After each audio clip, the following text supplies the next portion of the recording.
Hello everyone. In this lecture we want to discuss the relationship between a line and a plane. So when you have a plane, a line may intersect that plane and you may have like a single point of intersection, and we will be able to find the coordinates of that point of intersection. Or sometimes the line may be lying on the plane. In other words, the plane contains the line. That could be another scenario. Or sometimes the plane and the line are parallel and distinct. For example, if this is like the plane, this could be the line, and this is the situation where the line and the plane are parallel and distinct. Now, in this case, the plane contains the line, and in this case, in this case, you see that the line and the plane intersect one another at one single point of intersection. So these are the three scenarios we want to discuss here. We have the equation of the line and we have the equation of the plane. Both of them, we have it. We have no issues. So what we're going to do, we are going to write the parametric equations of the line first of all. So from the vector equation of the line, I'm going to write x equals 1 plus 2t, y equals negative 6 plus 3t, and z equals negative 5 plus 2t, where t is, of course, a real number. So the first thing we do, we write the parametric equations of the line. Then, in order to find the point of intersection of the line and the plane, we grab this x, y, z and we plug it in the equation of the plane this time. So we get 4 times 1 plus 2t minus 2 times negative 6 plus 3t plus negative 5 plus 2t and minus 19 equals 0. We end up with one equation in terms of the parameter t. So doing the math, we get 4 plus 8t plus 12, 2 times 6, 12, minus 6t minus 5 plus 2t minus 19 equals 0. We have to solve this equation and we collect like terms. We get 4t equals 8, and from there t equals 2.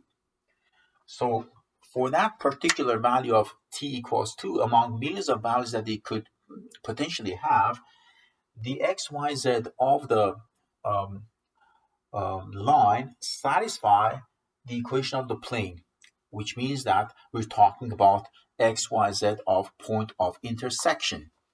So in order to find that coordinates of point of intersection, we're going to plug in 2 for t, because this is the particular value of 2 we found for the point of intersection.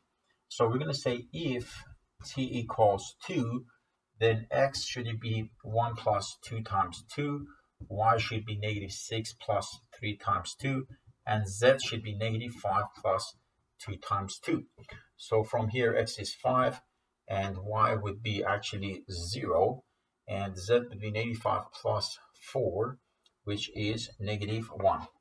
So the point of intersection, point A, would have coordinates of 5, 0, negative 1. So we see this is how we find the point of intersection of a line and a plane. This is example number 2, and we're going to try to do the same thing. So I don't need to mention the procedure. We are going to write the parametric equation of the line again. So x equals negative 2 plus 3t, 4 plus t, and z is 1 minus t. Plugging in there, 4 times negative 2 plus 3t, and then minus 4 plus t, and substitute for z 1 minus t, and that is equal to negative 1. So we do the math, negative 8, 12t minus 4 minus t, 11 minus 11t plus 1 equals 0. So we have 12t minus 1t, which is 11t. 11t minus 11t, they cancel out each other, so we have 0t equals -8 minus 4 is -12. -12 plus 1 is going to be -1. Plus 1 is going to be 0. So we end up with this scenario here: 0 times t equals 0. 0 times t equals 0. So this equation is, of course, always true. And nobody says that 0 times a scalar, 0 times a real number is not equal to 0. So this expression here, this equation we ended up with, is always true. And it's always true for not only one or two values of t, but any value of t. You can say 0 times 1 is 0. You can say 0 times 2 is 0. You can say 0 times 10 million is equal to 0. You can say 0 times 5 equals 0. So any value you select for t, it doesn't matter. It's going to work. So always true for all values of t belonging to the set of real numbers. So what is the message here we have? The message is that for millions of values of parameter t, we are going to have millions of points of intersection actually between the line and the plane. And again, the message, if you interpret that, is that the line is actually lying on the plane, and the line and the plane have millions of points of intersection. So this is the scenario where the line and the plane are not intersecting at a unique point of intersection like the first example, but on the contrary, there's like millions of points of intersection. So we're going to say here, the line lies on the plane in this scenario. So there are infinitely many points of intersection basically. Here we did have one unique point of intersection, but here we have infinitely many points of intersection. If you insist, I can select the value of t to be 1 or 2 or 0 or any number you want, and I can find some of those points of intersection, point A here, point B, point C. I can find those coordinates, for example. So if t is 1, so I plug in 1 here, I get x equals 1, and the y would be 5, and 1 minus 1 is 0. Z would be 0. So that gives me the coordinates of this point A. So that would be 1, 5, 0. 1, 5, 0. So that's coordinates of one of the point of intersections among millions of them. If the value of t is 2, I plug in 2 here. That's 6 minus 2, which is going to be 4. So that would give me 4 for x. Plug in 2, that gives you 6. Plug in 2, -1. There you go. This is the coordinates of the second point, B. And I can find point C by plugging in 0. So I get -2, 4, and 1. There you go. And any value you want, you can select for t, and you will end up with millions of points of intersection at your discretion. Another example here, we are going to try to do the same thing. The intention is to find the point of intersection of the plane and the line. So again, substitution. Instead of x, we go 2t. That's the equation of the plane.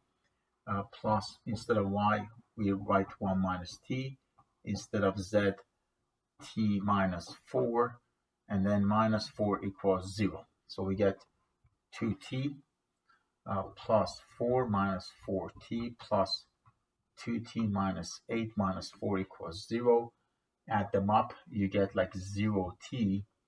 But then 4 minus 4 is 0. They cancel out each other. So 2t minus 8, that was right. This is -4t plus 4, that's right. So we end up with 4 minus 4 cancel out. So we end up with basically positive 8 on the other side of the equation. So 0t times 0t equals 8 is what we end up with. In the past, we end up with 0t equals 0. Okay, so now imagine what value of the scalar t, what value of the real number t would satisfy this equation in your opinion? Do you think t can be 1? Do you think 1 times 0 is 8? Do you think t can be like 5? Do you think t can be 8? 8 times 0 is 8. So we see that this equation here has no real solution. Okay, no real solution. Here we had 0t equals 0. We had infinitely many solutions basically. And that's why we ended up with infinitely many points of intersection. But here, there is no value of t that you can find that when you multiply by 0, you end up with 8.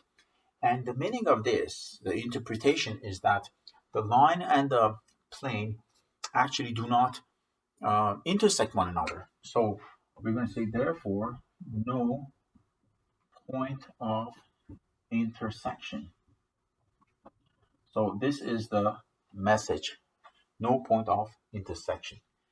And this means that the line and the plane are parallel and distinct. Okay, so the plane and line are parallel and distinct. So we know the normal vector of the plane is just 1, 4, and 2, and we know that the direction vector of the line is 2, -1, 1. 2, -1, 1. Just want to do a quick investigation here. We're done with the question. We're done with our session. I just want to do a quick investigation here. I want to see if this normal vector is perpendicular to the direction vector of the line or not. So I'm going to do the dot product here. Let's cross our fingers that this dot product would be 0. Okay, so we have 1, 4, and 2 dot 2, -1, and 1. So we get 2 minus 4 plus 2 equals 0. Bingo, we end up 0 equals 0. So you see that this is one way to verify that actually that line was parallel to the plane. Otherwise, it would not be perpendicular to the normal vector of the plane. And this is the evidence, this is the proof of it, because the dot product of the normal vector of the plane and the direction vector of the line is 0. And that means that these two vectors are perpendicular. And that, of course, shows that the line was indeed parallel to the plane, but it was not on the plane. It was parallel and distinct. Thank you very much.